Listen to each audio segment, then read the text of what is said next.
So guys, May 2026 sa Visa Bulletin. So malapit na i-publish dito yan sa website. So parating na yan. So ano kaya magiging prediction natin dito?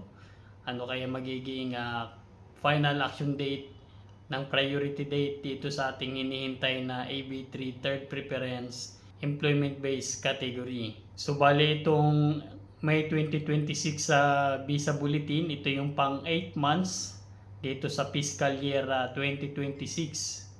So malapit na matapos to, 4 months na lang matatapos na itong fiscal year 2026 sa Visa Bulletin. So sa ngayon wala tayong latest na balita bukod dun sa 75 countries pa rin na visa suspension. So kaya kung titingnan natin yung April 2026, yan yung advantage ng mga other countries na hindi apektado, kaya nag-move forward kasama yung Mexico. So nag-move forward sila ng 8 months. So ngayon yung final action date nila is June 2024. So while yung Philippines walang movement, so yan yung aabangan natin this May 2026 kung meron ba tayong movement, kasi from March to April so hindi nag-move yung priority date natin. So hopefully this May 2026 meron man lang movement na magmo-move forward man lang yan, at least kahit mga ilang araw. So swerte na natin kung meron tayong 15 days movement or to August 30 movement ng priority date. So at least gumalaw man lang yan, kasi kung hindi, tulad nga ng sabi ko, malapit na matapos itong fiscal year 2026.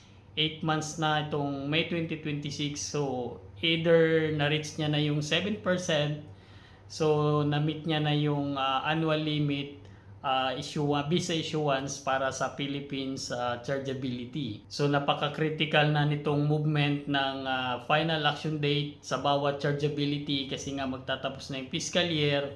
So either na-reach niya na yung 7% annual cap visa issuance per country.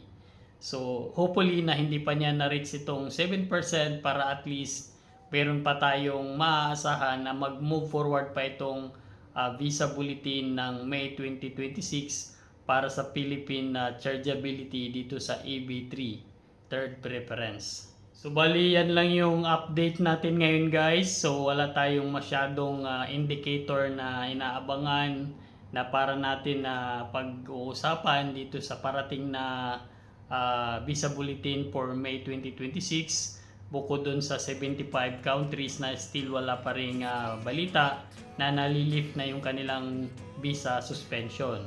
So sana at least mag-move itong ating chargeability dito sa Philippines, kasama na yung other workers na rin. Tsaka syempre ang tabayanan natin, kasama na rin yung family sponsored preference, kung ano yung magiging final action date, priority date movement nitong darating na May 2026 sa Visa Bulletin. So ilang araw na lang yan guys, at tabayanan natin yung update.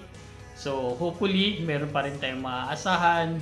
So sabay-sabay nating abangan itong parating na May 2026 Visa Bulletin. So maraming salamat guys sa panonood dito sa aking channel.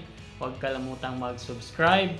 Hit the button below para updated ka for the next video.